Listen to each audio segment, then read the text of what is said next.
Hey guys, today I'm talking about one of my favorite herbs that most people pick up from the grocery store, and sadly what they discover is less than 10 days later, generally about 7 to 10 days later, they find that their basil is looking something like this. It's dying, wilted.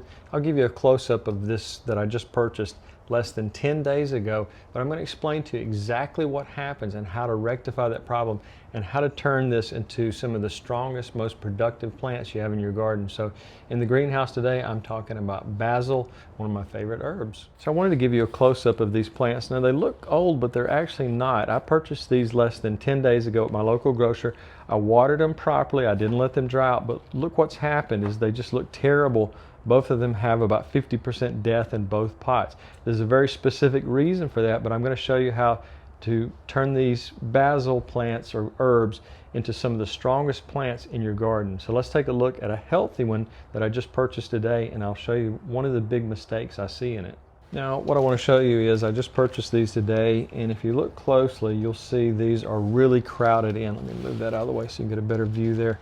So we're looking at anywhere in an average pot you find in the grocery store. You might find anywhere from 15 to 30 different plants. You're not looking at one plant here, you're looking at multiple plants. And the reason they're going to die so quickly, as I showed you in the first two examples, is that they are completely crowded and they're competing for water, they're competing for oxygen and nutrients. So the plants are going to generally collapse in about a week or two. These are really designed to look great in the grocery store, but then to be used up quickly. So a lot of people that buy these don't realize there's some very specific things that need to be done to your basil plants to get them to thrive, be healthy, and last for months and even years to come. Now let's take a look at the roots, and I've already had a peek at them, but they're pretty congested in here, and as you can see, some of them are starting to entangle with each other, and so you'll have a lot of competition, as I said earlier, for the three things: nutrients, moisture, and just even space so they can spread out. So that's what we want to do, is we want to make these plants as healthy as possible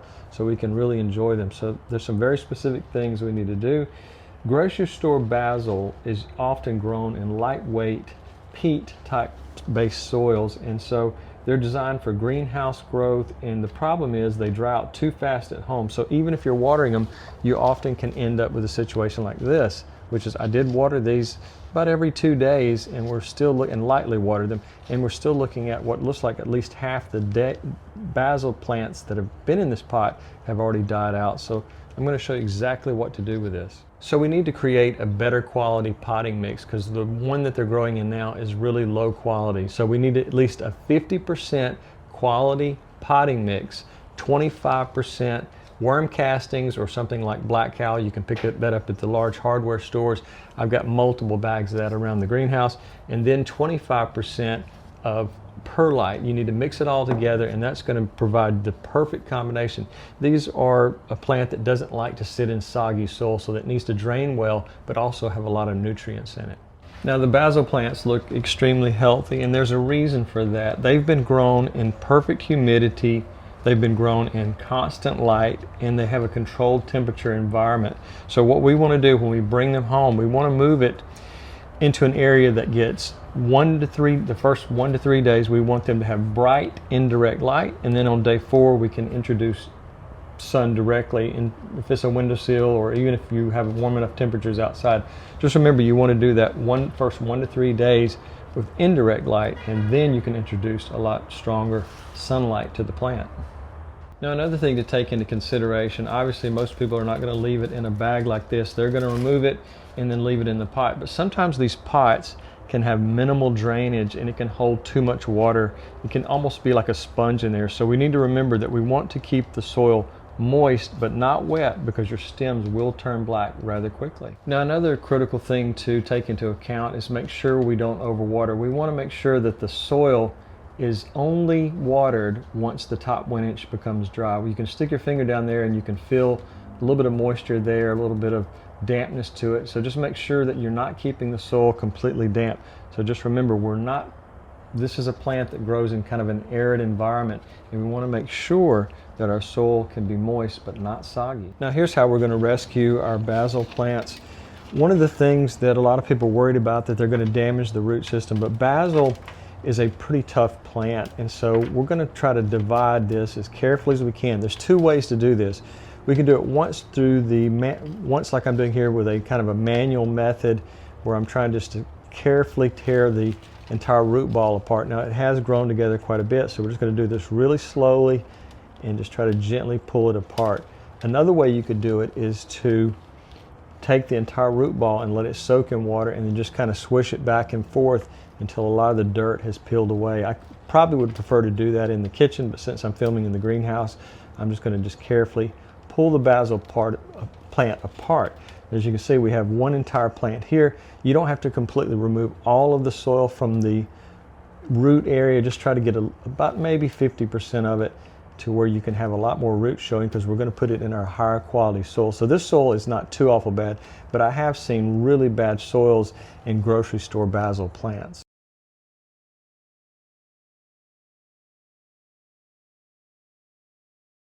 So I've separated all of our roots as carefully as I could, and we've came out with 15 different basil plants. So we can go from just having one big clump of plant that's not going to survive very long, as I've showed you previously in these.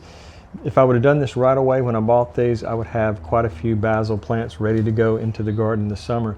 But these are all still very healthy. They're ready to go.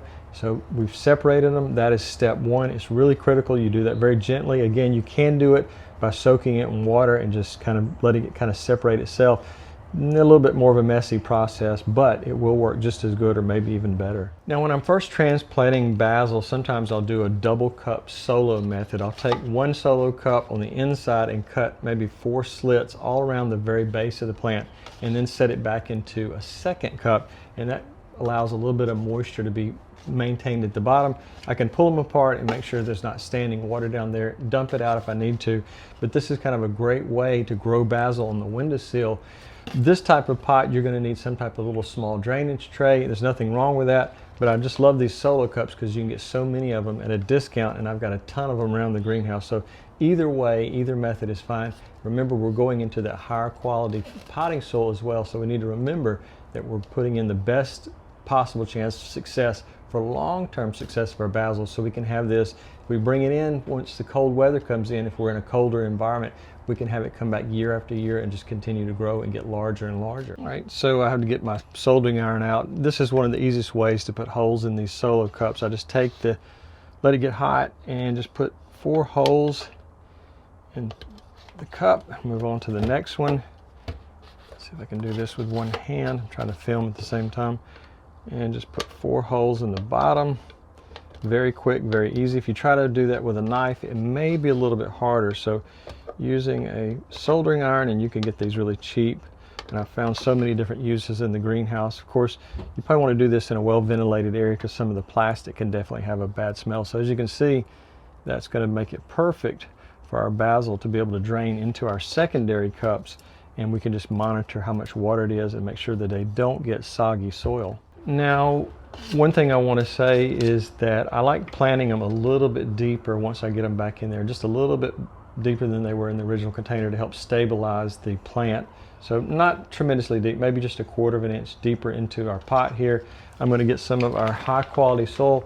Again, remember, this is 1/2 quality potting soil, 1/4 perlite, and 1/4 of either something like black cow composted manure or worm castings, and I'll put a link in the description, because those are some of the best things that you can use. You need to press down on the soil to make sure that it's stable, and make sure the soil is not too close to the edge, because it'll be easy to overflow if you're watering from the top. My personal favorite method is sometimes when I'm using open containers, unlike these solo cups, I'll just have these types sitting in a tray, and I'll water one corner of the tray, and it'll just water from beneath. This water will be drawn up to the plant across the dry soil. Now, one thing to remember is once you have it planted, about a week later, after it's kind of settled into its new container, you want to take about 1/3 of the top off right above a couple of branches, and that'll send out new branches. You're stimulating growth, and you're also making the plant overall healthier. So just remember that that's something that a lot of people don't want to do. Don't pluck the leaves off to begin with. Just do a clean cut with a good pair of cutting shears or scissors, whatever you got. Make sure they're sterilized and not been used on anything else. And just remember, if you cut it right there, you're going to send out new branches, and you're going to create a more bushier more full basil plant overall. Now, regardless of the type of pot that I planted it in, whether it's a solo cup or some of these small pots that I had left over from other plants, I like to put something on top of the soil to stop any insects. If there's any flies, gnats, or anything that has eggs inside the soil, I either do one of two things. I either put perlite directly on top of the soil, or what I like even better is some of this pine bark. It's very dry. I always have it around for mulching in the vegetable garden, so you can put that right at the top of each plant, and that can help cut back on any gnats, flies, anything that may be at the top of the surface. So that way we know that we're not going to have a house full of insects flying around. So just remember to do that as well. Protect the soil there. Now, in that case, if you are growing these indoors, you might want to get a moisture meter than to try to rely on your thumb putting in there each time, because you're going to break open the top of this material that we're putting there. So just remember having a moisture meter, and I'll put a link in the description. These things are great. They're moisture meter, pH, they tell you how much light. There's a lot of different functions to this, so take a look at the link in the description if you don't already have one. But they're great for making sure that your basil doesn't dry out. Now, basil plants love heat, and so if you can put these somewhere not close to a radiator or a vent where it's just blowing hot air constantly, but put something like one of these heat mats under it, specifically designed for seedling startings. That's going to help speed up the growth of your basil or basil. I'm sure that there's some people that's going to ask me, why are you pronouncing it like that? But anyways, I just want to make sure that I've got a little bit of heat on there. And another thing that's going to help basil to stop and prevent diseases from happening is having a small fan blowing across it just on a timer. I usually do that initially when I do this, and help strengthen the stems, as a little bit of airflow will, like I said, strengthen stems and cut back on disease. Now, if it's past my last frost date, I might get something like this and do a full-size container and put anywhere from maybe 4 or 5 plants in here and let them grow in this, because this is quite a bit larger. And sometimes I might, if I just want to have one close to my kitchen right outside the back door, I might just use one of these larger size pots with one plant. A lot of people don't realize this, but basil, once it's divided and treated in this special way, they can sometimes quickly outgrow nursery purchase plants. So you're going to save a lot of money by doing this.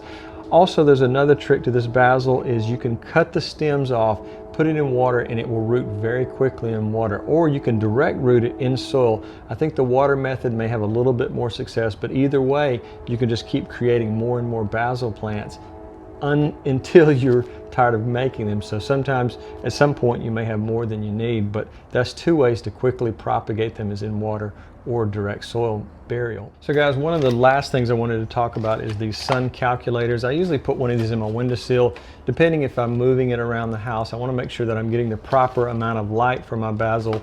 So if you don't have one of those, you can look in the description. I try to be as helpful as possible and link as many of the products that I use down in the description. I'm not sponsored by anybody, but I just want to make it as easy as possible for you to succeed in your gardening efforts. So I hope you'll leave a comment. I hope you'll leave me a thumbs up. That really is important to me.